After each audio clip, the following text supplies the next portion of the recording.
बिस्मिल्लाहिर्रहमानिर्रहीम।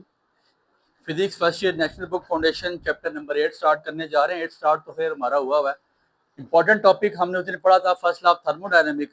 आज उसकी हम एप्लीकेशंस पढ़ते हैं। एप्लीकेशन में सबसे पहले हमारे पास इक्वेशन है application of first law of thermodynamics में आइसोथर्मल प्रोसेस। जरा मेरे साथ रिपीट कीजिएगा। फर्स्ट लॉ ऑफ थर्मोडायनेमिक्स में हम पढ़ के क्या आए थे कि जब हम किसी सिस्टम में हीट को ऐड करते हैं तो उस सिस्टम की काइनेटिक ने उसकी इंटरनल एनर्जी इंक्रीज हो जाती है और प्लस वर्क डन होता है। वर्क डन हम भी करते हैं। मैंने आपको बताया था, याद रखें, ये टेबल जो दिन बताया गया था ये बहुत काम की बात है। When heat is added, sign क्या क्या पढ़े थे, जब किसी भी सिस्टम में हीट को ऐड किया जाए, जब हम चूल्हा जला के आग बढ़ाएं तो क्या होता है, plus Q. When heat is added, जब हीट को ऐड किया जाता है, ठीक है जी।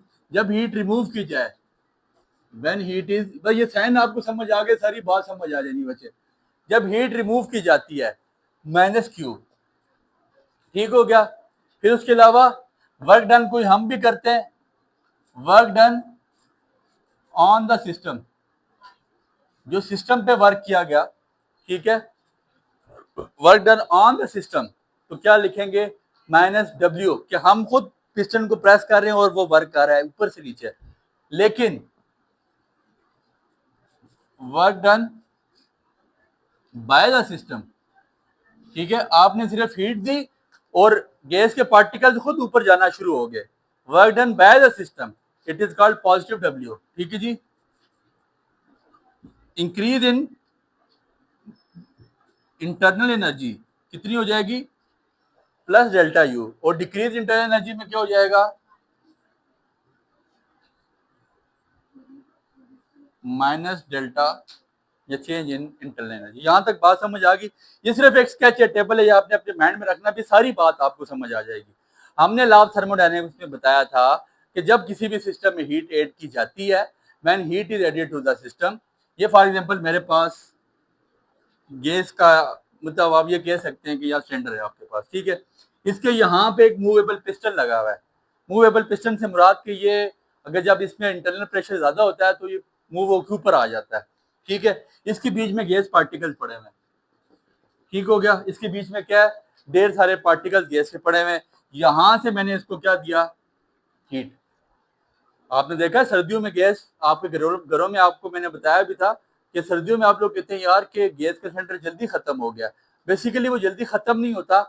जो गैस पार्टिकल है, जो गैस मॉलिक्यूल्स हैं, बेड डाउन या नीचे, वहां पे जाके ठंड की वजह से क्या होता है, उनकी मूवमेंट नहीं हो रही होती, रैंडमली मूव कर नहीं रहे होते। जैसे ही हम उसको हीट देते हैं तो वो फिर एक दूसरे से टकराव करते हैं और ऊपर से बाहर आना शुरू हो जाते हैं। जब हमने यहाँ पे हीट इंक्रीज की, हीट ऐड करने से क्या हुआ, इन्होंने फोर्स लगाई किस पे, इस पिस्टन पे, और पिस्टन मूव होता होता कहां पहुंचाया, एक इस पोजीशन पे, और गैस पार्टिकल्स अब एक दूसरे से मजीद दूर हो गए। ऐसे ही है, मैंने बताया था कि जब किसी सिस्टम में हीट को ऐड किया जाएगा तो वो क्या करेगा, it increase in internal energy, उसकी इंटरनल एनर्जी बढ़ जाएगी, plus work done on the system या by the system, work done by the system, क्या होगा, वर्क डन। तो हमने जब हीट इंक्रीज की, इंटरनल एनर्जी, पहले आपके पास पिस्टन कहां पे था, यहां पे, अब आपके पास नई पोजीशन पिस्टन की क्या आ गई, पिस्टन ऊपर आ गया। गैस के पार्टिकल मजीद एक दूसरे से दूर हो चुके हैं, समझ आ रही है, गैस के पार्टिकल मजीद एक दूसरे से दूर हो चुके हैं। ये फर्स्ट लॉ ऑफ थर्मोडायनामिक्स के पहले ये लेक्चर सुनेंगे, फिर आपको एप्लीकेशन समझ आएगी। मैं सिर्फ आपको सिर्फ रिवाइज करवा रहा हूँ पीछे से। आइसोथर्मल अभी हमने स्टार्ट नहीं किया। जैसे ही जहां पे हीट को इंक्रीज किया जाएगा, पिस्टन इंक्रीज होगा, पिस्टन ऊपर की तरफ जाएगा और गैस के पार्टिकल्स एक दूसरे से मजीद दूर होना शुरू हो जाएंगे। समझ आ गई बात की। यहां तक वही पुरानी बात चली थी जो कहानी हमारी स्टार्ट थी। अब आइसोथर्मल प्रोसेस में हमने कहा कि when heat is added to the system, it change its kinetic energy, internal energy plus work done by the system, ठीक हो गया। अब होगा क्या in isothermal process, isothermal process में क्या होगा, इन आइसोथर्मल प्रोसेस, ठीक है जी, टेम्परेचर रिमेन्स कांस्टेंट। क्या होगा, टेम्परेचर कांस्टेंट रहेगा। क्या होगा, चैप्टर नंबर 8, टेम्परेचर कांस्टेंट रहेगा। बच्चे इधर सुनिएगा, आपने अगर 10 डिग्री सेल्सियस का टेम्परेचर दिया हुआ है तो खासी देर इसने 10 ही रहना है, इसमें इंक्रीज नहीं होना। अब ये जो गैस के पार्टिकल अंदर मौजूद हैं, गैस के जो मॉलिक्यूल मौजूद हैं, इनकी मूवमेंट तो इस हीट की वजह से हो रही है, जब इसने कांस्टेंट रहना है। ठीक है जी, एज वी नो, जैसा कि हम जानते हैं, in ideal gas equation, in ideal gas equation internal energy किस पर डिपेंड करती है? Internal energy depends on, in ideal gas equation internal energy depends upon temperature. So if temperature is constant, अगर टेम्परेचर कांस्टेंट होगा तो क्या होगा? Internal energy is constant, internal energy भी आपके पास कांस्टेंट रहेगी। ये आइसोथर्मल की थोड़ी सी बातें आपने ऊपर लाजमी लिखनी है। हमने कहा कि जो फर्स्ट लॉ ऑफ थर्मोडायनेमिक्स है वो कहता है कि जब किसी भी सिस्टम में हीट को ऐड किया जाए, इंटरनल एनर्जी बढ़ जाती है और उसका वर्क जो है ना, work done by the system हो जाता है। हमने कहा आइसोथर्मल प्रोसेस में हम क्या करेंगे? टेम्परेचर को क्या रखेंगे? कांस्टेंट। सर फिर आपने कहा क्या होगा फिर जब टेम्परेचर कांस्टेंट रखेंगे? मैंने कहा सर जब टेम्परेचर कांस्टेंट रखेंगे, हमें पता है टेम्परेचर डिपेंडेंट होता है किस पे? इंटरनल एनर्जी पे, और जब टेम्परेचर कांस्टेंट होगा तो फिर इंटरनल एनर्जी भी क्या हो जाएगी? कांस्टेंट। समझ आ गई बात की? मेरी बात पे जरा गौर करना। आपको एक फार्मूला पढ़ के आए हुए थे, स्पेसिफिक हीट का फार्मूला है Q इज इक्वल टू, ये आपकी बुक पे नहीं लिखा हुआ, NCV इंटू डेल्टा, ये डेल्टा T है, चेंज इन टेम्परेचर। हीट किस पर डिपेंड है? टेम्परेचर पे। मेरी बात पे जरा गौर करना। मैंने कहा टेम्परेचर में कांस्टेंट रख रहा हूँ, डेल्टा T का क्या मतलब है? इधर देखिएगा, डेल्टा T का मतलब T2 माइनस T1, बड़े टेम्परेचर में से छोटा टेम्परेचर माइनस। अब मैंने कहा टेम्परेचर यही कांस्टेंट है, ना कोई बड़ा है ना कोई छोटा है, 10 डिग्री सेल्सियस से शुरू हुआ है और 10 पे ही रहा है, तो डेट मीन्स के T1 किसके बराबर हो जाएगा? T2 के, या T2 बराबर T1 के, ये आपस में क्या जाएगा? खत्म। डेट मीन्स के चेंज इन टेम्परेचर क्या आपके पास हो जाएगा? चेंज इन टेम्परेचर क्या हो जाएगा? बड़े काम की बात दे रहा हूँ, बुक पे नहीं लिखी हुई। चेंज इन टेम्परेचर क्या हो जाएगा? 0। और अगर चेंज इन टेम्परेचर 0 हो जाएगा तो मैं आपको बता के आया था कि इंटरनल एनर्जी किस पे डिपेंड करती है? इंटरनल एनर्जी डिपेंड करती है टेम्परेचर पे। और अगर टेम्परेचर 0 हो रहा है, बता दिया, अगर टेम्परेचर 0 हो रहा है इसका मतलब है कि इंटरनल एनर्जी भी क्या हो जाएगी? यहाँ पे 0। तो टोटल जो आपके पास हीट होगी वो क्या करेगी? यहाँ पे वर्क डन करेगी। Total heat is equal to total work done by the, on the system नहीं सर, ऑन द सिस्टम का मतलब पिस्टन को हम दबा रहे हैं ऊपर से, बाय द सिस्टम का मतलब है कि पिस्टन हमारी हीट की वजह से ऊपर जा रहा है। समझ आ गई बात की? ये बात पॉइंट लिख के अपने पास, दो तरह की बात याद रखिएगा कि आइसोथर्मल एक्सपेंशन भी होती है और कंप्रेशन भी होती है। हीट एक्सपेंड भी होती है जैसे ये ऊपर जा रही है, और हीट कंप्रेस भी होती है। आप देखें घरेलू सिलेंडर आप बाजार से लेते हैं ना, वो बड़ा सिलेंडर वाला क्या करता है कि बड़े सिलेंडर से आपको छोटे सिलेंडर में गैस डाल के दे देता है। दैट मीन्स कि वो गैस को कंप्रेस करता है। 4 किलो वाले सिलेंडर में वो 3 किलो या 4 किलो गैस डालता है, तो जब वो 1 किलो गैस डालता है ना 4 किलो वाले सिलेंडर में, उस टाइम गैस के पार्टिकल एक दूसरे से दूर दूर पड़े हुए होते हैं और वो मजे में होते हैं। फिर जब 2 पड़ते तो नजदीक नजदीक आ जाते हैं, जब 3 किलो गैस पड़ती है तो नजदीक नजदीक, 4 किलो गैस पड़ती है तो दूसरे एक दूसरे से जैम पैक्ट हो जाते हैं, बिल्कुल इस तरह। ठीक है, आप कहते हैं यार अब हम तंग हो रहे हैं। समझ आ गई बात की?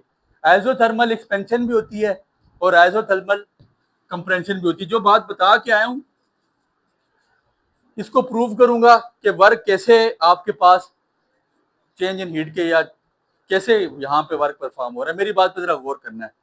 सबसे पहले आइसोथर्मल हम एक्सपेंशन की बात कर रहे हैं, सुनना मेरी बात बच्चे। ये पिस्टन लगा हुआ है मूवेबल, मेरी तरफ देखना बच्चे, ये मूवेबल पिस्टन है, यहाँ ऊपर मैंने प्रेशर रखा हुआ है। प्रेशर का मतलब कोई 2-3-4 पत्थर रखे होंगे, कोई प्रेशर हो सकता है। ये गैस मॉलिक्यूल्स हैं या गैस पार्टिकल के हैं, जो मर्जी है आपकी। समझ आ गई बात की? यहाँ पे मैंने इसको क्या दी? हीट। क्यू का मतलब हीट, क्या दी? हीट दी। क्या हुआ? इसकी इंटरनल एनर्जी बढ़ना शुरू होगी और गैस पार्टिकल एक दूसरे से दूर दूर जाना शुरू हो गए। जैसे ही दूर गया ना, इसके ऊपर जो प्रेशर था उसने क्या किया? उस प्रेशर ने, इस पिस्टन ने जो है ना, ऊपर ऊपर मूव होना शुरू कर दिया। जितनी टेम्परेचर अंदर बढ़ता गया, पिस्टन ने ऊपर ऊपर मूव होना शुरू हो गया और पिस्टन एक अपनी नई पोजीशन पे पहुंच आया। कहां पे? यहाँ पे। यहां से पिस्टन उठा, इस पोजीशन पे पहुंच आया, और इसके ऊपर आपने जो वेट रखा हुआ था, प्रेशर रखा था, वो ऐसे सेम है। अब जो गैस के पार्टिकल्स हैं वो एक दूसरे से मजीद दूर हो गए, किधर चले गए, यहाँ पे नजदीक थे, यहाँ पे एक दूसरे से वो मजीद दूर हो चुके हैं। मेरी बात पे जरा गौर करना है। ये आपके पास क्यू है, और ये आप पहले पिस्टन आपके पास कहां पे था, इधर देखना बच्चे, पहले पिस्टन आपके पास इस पोजीशन पे था, अब पिस्टन आपके पास इस पोजीशन पे चला गया। ये देखे ना, ये पिस्टन यहाँ था, अब पिस्टन मजीद ऊपर चला गया। दैट मीन्स कि चेंज इन हीट ने क्या किया, वर्क को पॉजिटिव किया। अब जितना आपके पास वर्क है वो आपके पास टोटल किसकी इक्वल होता है, हीट। जितनी आपके पास हीट है उसने आपको वर्क परफॉर्म करके दे दिया। वहां पे अब इंटरनल एनर्जी का फैक्टर नहीं है, टेम्परेचर आपने कांस्टेंट रखा हुआ था। जब इंटरनल टेम्परेचर और बाहर का टेम्परेचर सेम हो गया, कहानी आपकी खत्म होगी। मैं आपसे एक सवाल करता हूँ, मेल्टिंग ऑफ आइस आपने देखा है? आप आइस क्यूब निकालें, फ्रिज से निकाल के बाहर छोड़ दें, आप उसको इंटरनल टेम्परेचर ना भी दें, आप उसको एक्सटर्नल टेम्परेचर ना भी दें, वो खुद ही पिघलना शुरू, 0 डिग्री सेल्सियस पे रखेंगे वो पिघलना शुरू हो जाएगा। सवाल मेरा ये कि आपने तो हीट दी नहीं, तो वर्क क्या हुआ? तो इसका जवाब सदा से ये, जब इंटरनल हीट और एक्सटर्नल हीट बराबर हो जाती है तो बॉडी खुद ही वर्क परफॉर्म करना शुरू कर देती है। जब इसकी इंटरनल हीट बराबर होगी, जब इसका इंटरनल टेम्परेचर और जब इसका इंटरनल टेम्परेचर और एक्सटर्नल टेम्परेचर बराबर हो गया तो फिर इंटरनल एनर्जी की जरूरत पड़ी ही नहीं, बॉडी ने वर्क खुद ही परफॉर्म कर दिया। समझ आ गई बात की? तो दैट मीन्स ये क्यू किसकी इक्वल हो जाएगा। अब मैंने क्या किया, ऊपर से फोर्स लगाई इसको, ये था आइसोथर्मल एक्सपेंशन, अब हो रही है आइसोथर्मल कंप्रेशन।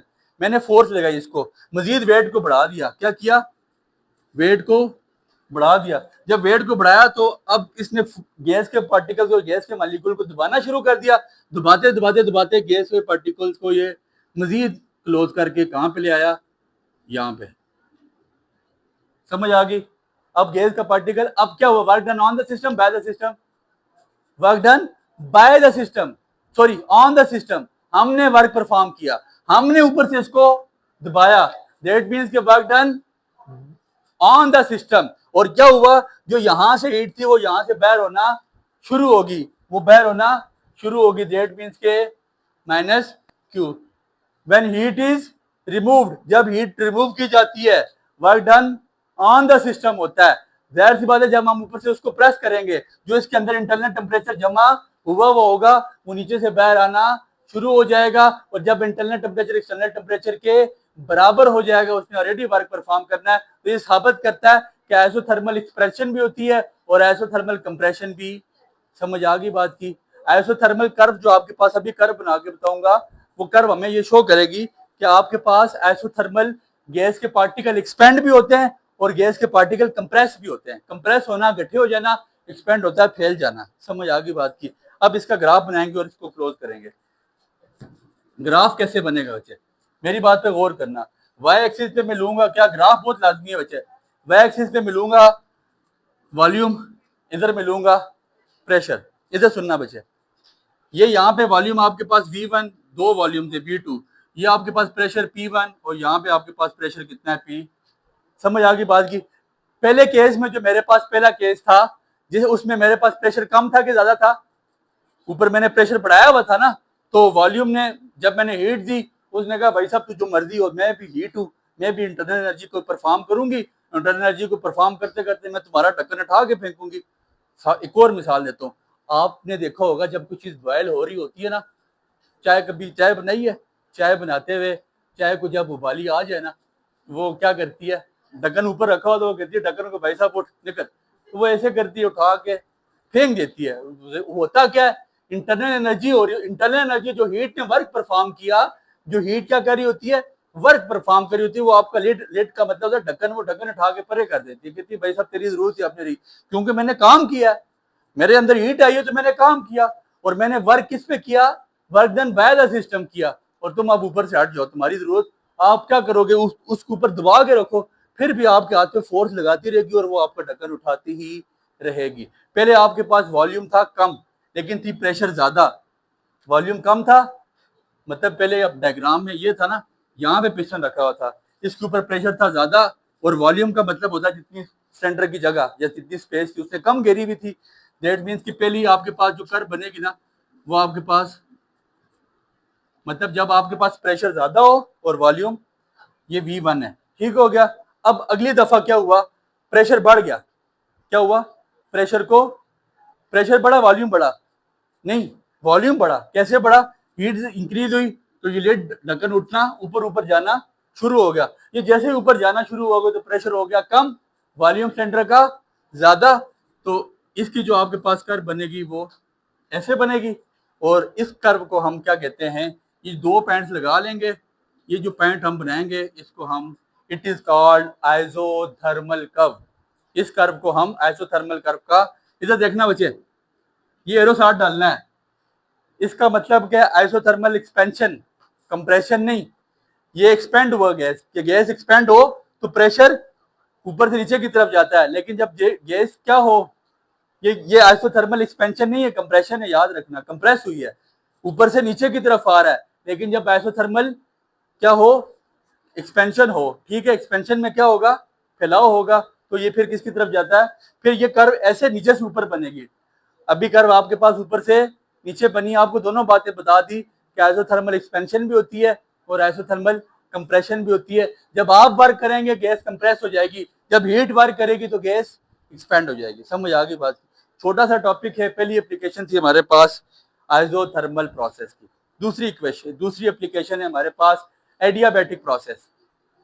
एडियाबैटिक प्रोसेस लिखिएगा अपने पास, एडियाबैटिक प्रोसेस,